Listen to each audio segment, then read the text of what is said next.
The film begins when a mysterious global pandemic spreads across the world.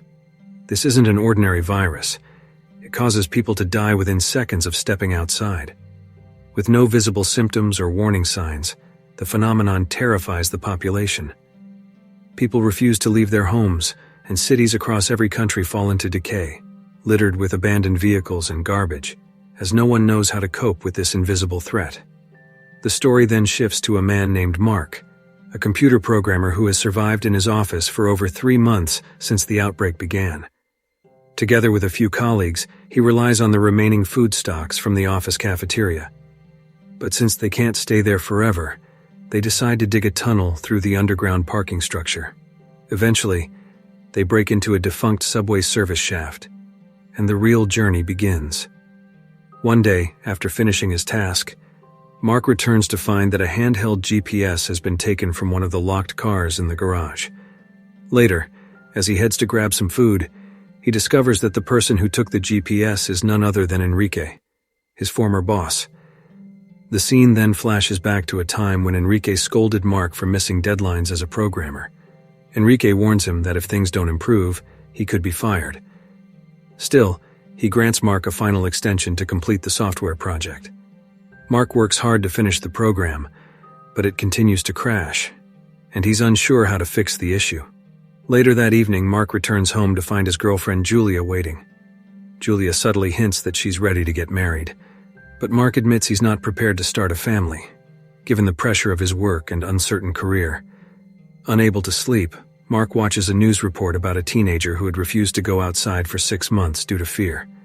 Tragically, the teen eventually took his own life and recorded the incident. The next day, the office is shaken by the news, and one coworker, Rovira, begins acting strangely before abruptly leaving the building in a rush. Back in the present, Mark, realizing that Enrique now possesses the GPS, tries to negotiate with him, offering tools he found in Rovira's locker in exchange for help reaching Julia.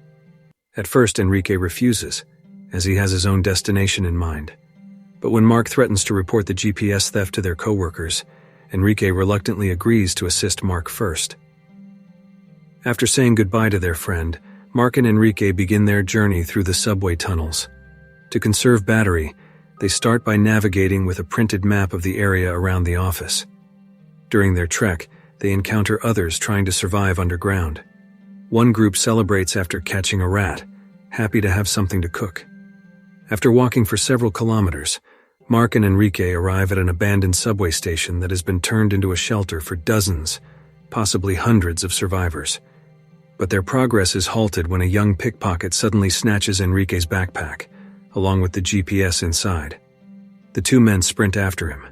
Just as they're about to catch him, they're intercepted by 3 men, one of whom is the boy's older brother. This man turns out to be a former police officer, now armed with a pistol and asserting his authority. Feeling empowered, he points the gun at Mark and Enrique, demanding they hand over anything valuable, including the bag. Suddenly, the power goes out across the station, plunging everything into darkness. Taking advantage of the confusion, Enrique lunges and manages to wrestle the pistol away from the ex-officer, while Mark retrieves the backpack and secures the GPS. Eventually, they manage to leave the crowded station. For a moment, Mark suspects Enrique might use the gun against him. But despite Enrique's strict nature, he turns out to be a good man, keeping the pistol only for protection in case they face danger again. The scene flashes back to an earlier moment, when Mark tried to greet his reclusive neighbor across the hall, an older man who often watched Mark come and go. When Mark entered his apartment, he was shocked to find the space buried in piles of trash, reeking like a landfill. The neighbor, initially startled, mistook Mark for a thief and tried to attack him with a kitchen knife. But upon realizing Mark's genuine concern, he lowered the blade. Mark gently asked when the man had last stepped outside. The neighbor admitted it had been months. Every time he tried to leave, he experienced choking panic and couldn't breathe, as if an unseen force held him back. It was the same affliction now gripping the city. The next day, Mark witnessed security guards attempting to remove Rovira from the office mezzanine. Rovira had been secretly sleeping under his desk for weeks.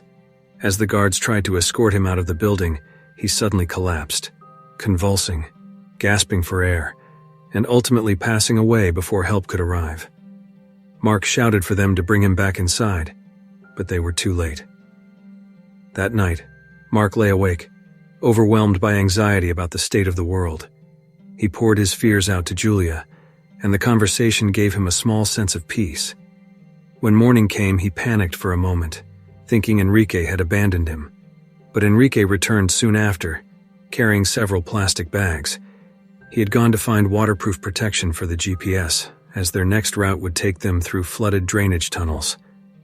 After locating the storm drain that runs beneath Mark's apartment block, they begin their descent. Following the faint glow of the GPS, they walk through knee-deep water until the screen points straight upward. They're directly beneath the building, but there's no stairwell or shaft to climb up. So Enrique and Mark decide to use a small canister that Mark had been carrying since the early days. Their first attempt to shoot it fails, and the deafening blast causes Mark's ears to bleed.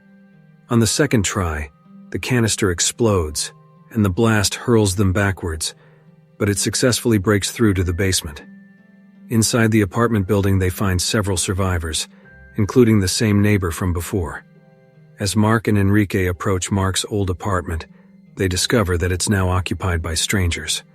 Mark thinks the man inside might be a threat, but upon seeing the man's family, he realizes they're just trying to survive too. Mark asks about Julia, but they explain that the apartment was already empty when they arrived weeks ago. Disheartened, Mark fears Julia may have perished. But then he spots an X-ray image showing that Julia was pregnant. He eventually understands why the apartment had been empty. It was because Julia had gone to the hospital for a prenatal checkup. Then, Mark recalls the day when he and Julia had a serious argument. The fight stemmed from Mark's reluctance to set a wedding date, even though they had been living together for years. Upset, Mark chose to go to work, even though he knew that the pandemic had already begun to infect parts of the city. Once at the office, Mark realized he had made a mistake and tried calling Julia to apologize, but it wasn't Julia who answered.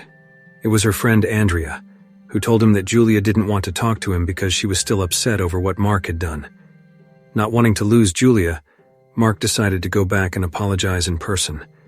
However, as he tried to walk out of the building, he was suddenly hit by an overwhelming pressure that made it impossible to breathe. That's when Mark finally understood that he, too, had been affected by the mysterious pandemic. The scene returns to the present, as it begins to rain outside. Enrique quickly gathers some sheets of plastic to collect as much rainwater as possible. A sense of joy briefly lights up the faces of Mark, Enrique, the man, and his family, as they had all been struggling to find clean water for drinking. Once Mark and Enrique finish restocking their supplies, they decide to leave the building. While traveling together, tensions rise. Mark insists on finding Julia, while Enrique wants to head in a different direction. At first, Mark assumes Enrique has no one left to find, but Enrique eventually reveals that he wants to visit a hospital where his father was being treated, hoping, however faintly, that his father might still be alive. Enrique offers Mark a deal. If Mark helps him get to the hospital, he will hand over the GPS once they arrive. Later, they arrive at a church and begin scavenging for useful items to help on their journey. But then they hear a strange growling sound behind a sealed room. As they cautiously open the door, they discover a half-starved bear that had likely escaped from a nearby zoo. The bear charges, and the two men try to flee.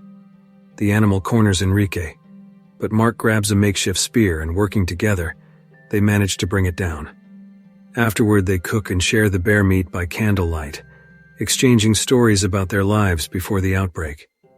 It's in this quiet moment that they finally begin to trust one another, realizing that beneath the tension and survival instincts, they are both good men with the same desire to reconnect with loved ones. As they continue their journey, they encounter a group of refugees who report that a fire has broken out at San Pau Hospital, the very hospital where Enrique's father had been admitted. Desperate, they climb to the top of a nearby building to get a better view. Enrique is devastated when he sees the rising smoke and realizes the news is true. Overcome with grief, Enrique steps to the edge of the rooftop, preparing to jump. But Mark pulls him back just in time, urging him not to give up hope. There's still a chance some people might have survived. Calmer now, Enrique gives Mark the GPS along with several pouches of fruit seeds he had saved. He tells Mark to find Julia, while he will go in search of his father, even if the odds are slim. Mark continues alone, and finally arrives at the shopping mall where Julia and Andrea once worked. When he checks Julia's boutique, he's horrified to find a lifeless body on the floor. As he draws closer, he realizes it's not Julia, but an elderly woman with a deep wound on her neck. On the mirror, he notices a handwritten message, "Andrea in supermarket." Without hesitation, Mark rushes downstairs. At the supermarket entrance, survivors have built a barricade using shopping carts. They stop Mark, fearing he might be a raider looking to steal their food. But suddenly, real raiders burst in from behind, breaking through the defenses. Chaos erupts. Mark races inside, calling out Julia's name. A voice calls back, "It's Andrea." Andrea explains that she and Julia had been separated weeks earlier when Julia left for the hospital's maternity ward. As they attempt to escape the violence, a part of the ceiling collapses. Andrea, too terrified to cross open ground, hesitates and is crushed by the falling debris. Mark tries to flee through a storm drain, but is attacked by a knife-wielding youth. Just in time, Enrique reappears and rescues Mark, though he's stabbed in the process. After escaping the mall, they press on toward the hospital. At an abandoned movie theater, Mark climbs to the balcony and uses it to scan the hospital grounds. He sees no accessible path except the main entrance. From the upper floors, he spots a lone figure sitting by a window. He calls out, and as the figure turns, he realizes it's Julia. Mark hurries back, overjoyed, but his happiness fades when he finds Enrique collapsed, bleeding heavily from the earlier attack. Mark wants to look for medical supplies, but Enrique insists he stay. With his final strength, Enrique tells Mark that he must overcome his fear and cross the open street to reunite with the one he loves. The two, once distant boss and employee, had grown into true friends through unimaginable hardship.